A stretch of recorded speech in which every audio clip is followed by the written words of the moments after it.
दूसरा वनडे पाकिस्तान ने जिम्बाब्वे को 9 विकेटों से शिकस्त दे दी। हसन अली को विकेट लेने के बाद जनरेटर चलाना महंगा पड़ गया। हसन अली ने वनडे क्रिकेट के 47 साल तारीख का अनोखा रिकॉर्ड अपने नाम कर लिया। एशियन गेम्स हॉकी में पाकिस्तान थाईलैंड के खिलाफ मुहिम का आगाज करेगा। फाइनल में शिकस्त के बावजूद क्रोएशियन टीम का वापसी पर हीरोज जैसा इस्तकबाल। बॉल ट्रैम्पिंग स्कैंडल, श्रीलंकन कप्तान, कोच और मैनेजर मअतल। अजहर अली का पहली मर्तबा काउंटी क्रिकेट के लिए समरसेट से मुआहदा। वर्ल्ड जूनियर स्क्वॉश चैंपियनशिप का मेला कल से भारत में सजेगा। रिचर्ड हेली जिगर के कैंसर में मुब्तला। अस्सलामुअलैकुम, स्पोर्ट्स राउंडअप के साथ मैं हूं आपका मेजबान दानियाल सुहेल। टॉप स्टोरीज आपने जानी। प्रोग्राम का बाकायदा आगाज करते हैं। सबसे पहले बात करते हैं दूसरे वनडे मैच की। पाकिस्तान ने जिम्बाब्वे को 9 विकेटों से शिकस्त दे दी है। पाकिस्तान ने जिम्बाब्वे को दूसरे एक रोजा मैच में 9 विकेटों से बासानी शिकस्त देकर 5 मैचेस की सीरीज में 0-2 की बर्तरी हासिल कर ली है। जिम्बाब्वे के शहर में खेले गए मैच में पाकिस्तान की जानिब से बहुत जबरदस्त खेला गया। टॉस जीतकर जिम्बाब्वे ने पहले बैटिंग का फैसला किया तो जिम्बाब्वे की जो टीम है वो 49 ओवर्स की दूसरी ओवर में ही 194 रन्स बनाकर आउट हो गई। ग्रीन शर्ट्स की जानिब से उस्मान खान शनवारी ने शानदार बॉलिंग का मुजाहिरा करते हुए 4 खिलाड़ियों को आउट किया। हसन अली ने 3 और शुएब मलिक ने 1 विकेट हासिल की। जवाब में फखर जमान की सेंचुरी की बदौलत पाकिस्तान ने हदफ बासानी 36 ओवर्स में हासिल कर लिया और वो 117 रन्स बनाकर नॉट आउट रहे। जबकि इमामुल हक 4 और जबकि इमामुल हक जो है उन्होंने 44 रन्स बनाए हैं। बाबर आजम भी 39 रन के साथ नुमाया रहे। जिम्बाब्वे का कोई भी बॉलर जो है विकेट न ले सका। इनिंग्स का वाहिद विकेट जो है वो इमामुल हक की सूरत में गिरी जो रन आउट हो गए थे। सेंचुरी स्कोर करने वाले फखर जमान जो है उन्हें मैच का बेहतरीन खिलाड़ी भी करार दिया। अगर हम बात करें पहले वनडे मैच में भी पाकिस्तान ने बहुत ज़बरदस्त खेला था। फ़खर जमान ने सेंचुरी रिकॉर्ड की थी और दूसरे मैच में भी यही देखा गया कि फ़खर जमान ने अपनी दूसरी सेंचुरी जो है वो मुकम्मल की है। फ़खर जमान बहुत ज़बरदस्त खेल रहे हैं। उससे पहले जो T20 सीरीज़ खेली गई थी उसमें भी फ़खर जमान ने बहुत ज़बरदस्त बैटिंग का मुजाहिरा किया था। आगे बढ़ते और बात करते हैं कि हसन अली को विकेट लेने के बाद जनरेटर चलाना महंगा पड़ गया। जिम्बाब्वे के खिलाफ सीरीज के दूसरे वनडे में हसन अली ने जब खिलाड़ी को आउट किया उसके बाद जिस मखसूस अंदाज में वो जश्न मनाते हैं उसी तरीके से उन्होंने जश्न मनाया। लेकिन उसके बाद जो है देखा गया कि उन्हें कंधे में कुछ दर्द महसूस हुई। उसके बाद जब शुएब मलिक ने भी एक और विकेट हासिल करने पर उनके कैच थामा, उस पर फिर हसन अली ने वही जश्न जो है उसी तरीके से मनाया। उस बार भी देखा गया कि वो अपनी बाजू जो है उससे दबाते हुए दिखाई दिए।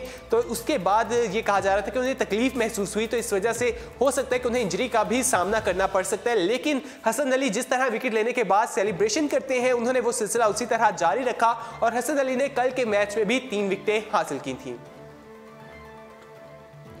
आगे बढ़ते और बात करते हैं हसन अली ने वनडे क्रिकेट की 47 साल तारीख का अनोखा रिकॉर्ड अपने नाम कर लिया है। 24 साल हसन अली ने जिम्बाब्वे के खिलाफ दूसरे वनडे मैच में 8वें ओवर की दूसरी बॉल में 32 रन के एवज 3 शिकार किए। हसन अली अब तक 32 वनडे मैचेस में 20.68 की परसेंटेज से 66 शिकार कर चुके हैं, जो वनडे क्रिकेट की 47 साल तारीख में 32 वनडे मैचेस के बाद किसी भी बॉलर्स की जानिब से हासिल करदा सबसे ज्यादा विकेटें हैं। इससे कबल ये रिकॉर्ड मुश्तरका तौर पर साबिक की भी फास्ट बॉलर के पास था और उन्होंने ये रिकॉर्ड अपने नाम किया था। लेकिन अब हसन अली ने 47 साल जो रिकॉर्ड है वो अपने नाम कर लिया है। आगे बढ़ते हैं और हॉकी की बात करते हैं। एशियन गेम्स हॉकी में पाकिस्तान थाईलैंड के खिलाफ मुहिम का आगाज करेगी। एशियन गेम्स के हॉकी शेड्यूल का ऐलान कर दिया गया है। इंडोनेशिया के शहर जकार्ता में मुनक्किद होने वाले इस चैंपियनशिप में एशियन गेम्स में जो पाकिस्तानी टीम है वो 20 अगस्त को थाईलैंड के खिलाफ अपनी मुहिम का आगाज करेगी। 22 अगस्त को उसका ओमान, 24 अगस्त को इंडोनेशिया, 26 अगस्त को मलेशिया, जबकि 28 को आखिरी मैच बांग्लादेश से होगा। फाइनल समेत पोजीशन मैचेस 1 सितंबर को खेले जाएंगे। तफसीलात के मुताबिक बर्स इंडोनेशिया में शेड्यूल एशियन गेम्स के हॉकी शेड्यूल का ऐलान कर दिया गया है। एशियाई हॉकी मुकाबलों की तारीख में पहली बार 14 मुल्कों की 21 मर्दों की टीमें और खवातीन की टीमें जो हैं वो एक्शन में हमें दिखाई देंगी। 14 रोजा इवेंट जो है मजमूई तौर पर 60 मैचेस पर इसमें 60 मैचेस जो हैं वो खेले जाएंगे। एशियन गेम्स की फातेह खवातीन और मर्दों की टीमें जो हैं वो टोक्यो ओलंपिक 2020 के लिए बराह रास्त क्वालिफाई कर लेगी। इस हवाले से पाकिस्तानी टीम ने भी अपनी तैयारी कर ली और कहा जा रहा है कि पाकिस्तानी टीम जो है ये जीतने के बाद नंबर 1 पे आने के बाद जो ओलंपिक है आगे जो 2020 में खेली जाएगी उसके लिए क्वालिफाई करने की कोशिश करेगी। आगे बढ़ते हैं और फुटबॉल की बात करते हैं। फुटबॉल तो खत्म हो गया लेकिन उसकी सेलिब्रेशन का सिलसिला भी जारी है।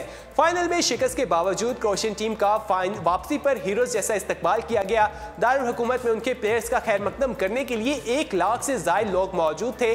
कप्तान और विकेट वर्ल्ड कप में जो गोल्ड बॉल जिन्होंने हासिल की है उनकी क़यादत में क्रोएशियन प्लेयर्स जो है वो वापस पहुंचे, बस की छत पर सवार थे और उन्होंने परेड में हिस्सा भी लिया। ज्यादातर लोग जो है वो परेड में सफेद और रेड कलर की शर्ट्स पहन कर आए थे और हाथों में झंडे उन्होंने उठा रखे थे और वो उसे लहरा रहे थे। इस तरह उन्होंने अपने खिलाड़ियों को खिराज तहसीन पेश किया। तो दूसरी जानिब जो फ्रांस है, जो चैंपियन रह गया है, जो चैंपियन बना है 2018 के वर्ल्ड कप का, वहां पर भी इस तरह से जश्न मनाया जा रहा है। वर्ल्ड कप के पहले रोज उनका वहां पर उन्होंने अपना इंडिपेंडेंस डे जो है उसको सेलिब्रेट किया था और दूसरे दिन वर्ल्ड कप भी फ्रांस जीत गया और उसकी खुशी भी वो सेलिब्रेट करते हुए दिखाई दे रहे हैं। आगे बढ़ते और क्रिकेट की बात करते हैं। बॉल ट्रैपिंग स्कैंडल, श्रीलंकन कप्तान, कोच और मैनेजर मुअत्तल हो गए हैं। इंटरनेशनल क्रिकेट काउंसिल ने बॉल ट्रैपिंग केस में श्रीलंका के कप्तान जो हैं दिनेश कुमार और उनके कोच जो हैं उन्हें मुअत्तल कर दिया है। उन्हें सजा सुना दी गई है और कहा गया है कि उन्होंने इस किस्म की जो चीज़ें हैं उसमें वो मुलविस पाए गए हैं। आईसीसी के मुताबिक श्रीलंकन कप्तान जो है दिनेश कुमार, कोच और मैनेजर को बतौर सजा 2 टेस्ट मैचेस और 4 एक रोज़ा मैचेस के लिए मुअत्तल किया गया है। इसके अलावा आईसीसी ने चंदीमल जो है और मैनेजर और कोच जो है मुअत्तली के साथ 8-8 पॉइंट्स और 6-6 पॉइंट्स जो है उन पर लागू कर दिए, उनके रिजेक्ट कर दिए गए हैं। ख्याल रहे कि आईसीसी ने 19 जून को कोड ऑफ कंडक्ट की खिलाफ वर्जी पर उन्हें श्रीलंकन कप्तान पर फर्द जुर्म आयद की थी, ताहम दिनेश चंदीमल ने इस फर्द जुर्म से इनकार किया था। अब उन्हें सजा भी सुना दी गई है। आगे बढ़ते हैं और बात करते हैं अजहर अली का। अजहर अली का पहली मर्तबा काउंटी क्रिकेट खेलने के लिए समरसेट से मुआहदा हो गया है। कौमी क्रिकेट टीम के ओपनर अजहर अली पहली मर्तबा काउंटी क्रिकेट खेलेंगे, जिसके लिए उन्हें समरसेट के साथ मुआहदा कर लिया है। अजहर अली को ऑस्ट्रेलियाई ओपनर जो है उनकी इंजरी के बाद उनके मुतबादिल के तौर पर टीम में शामिल किया गया है। वो आज इंग्लैंड रवाना होंगे और काउंटी के बकिया 7 मैचेस जो है उसमें उस टीम की नुमाइंदगी करने वाले हैं। वाज़ेह रहे कि समरसेट काउंटी ने पाकिस्तान के दौरे आयरलैंड और इंग्लैंड के बाद अजहर अली पर निगाहें मरकूज कर रखी थी और ओपनर को उसके हवाले से जो ऑस्ट्रेलियाई ओपनर है उनकी इंजरी की वजह से उसके बाद उन्होंने इनको तलब किया है। अब वहां पर वो खेलने वाले हैं। अक्टूबर और नवंबर में शेड्यूल होम सीरीज के लिए भरपूर तैयारियों का इसमें अजहर अली को मौका भी मिल सकता है। आगे बढ़ते और बात करते हैं वर्ल्ड जूनियर स्क्वॉश चैंपियनशिप का मेला कल से भारत में सजेगा। चेन्नई में होने वाले मेगा इवेंट में 28 ममालिक के 71 खिलाड़ी जो हैं वो एक्शन में दिखाई देंगे। 6 रुकने पाकिस्तानी भी इवेंट में शिरकत के लिए भारत पहुंच चुके हैं और वो इवेंट में टाइटल का दिफा करेंगे। ग्रीन शर्ट्स ने 2016 में पोलैंड में होने वाली चैंपियनशिप में मिस्र को हराकर आलमी टाइटल अपने नाम किया था।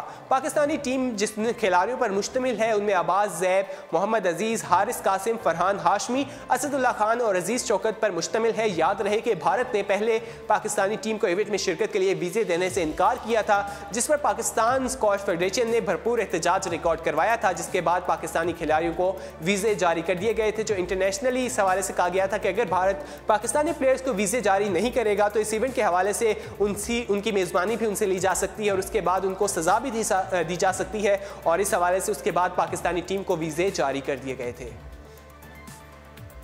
आगे बढ़ते हैं और आखिरी खबर को स्पोर्ट्स राउंडअप का हिस्सा बनाते हैं। रिचर्ड हेडरी जिगर के कैंसर में मुब्तला हैं। जी हां, न्यूजीलैंड के साबिक अजीम क्रिकेटर रिचर्ड हेडरी जो है वो फिर कैंसर में मुब्तला हो गए हैं। इस बार जिगर के कैंसर में मुब्तला हुए हैं, जिसकी वजह से एक बार फिर सर्जरी के अमल से गुजरना होगा। न्यूजीलैंड के क्रिकेट के मुताबिक अभी ये कैंसर अपने बिल्कुल इब्तदाई स्टेज पर है।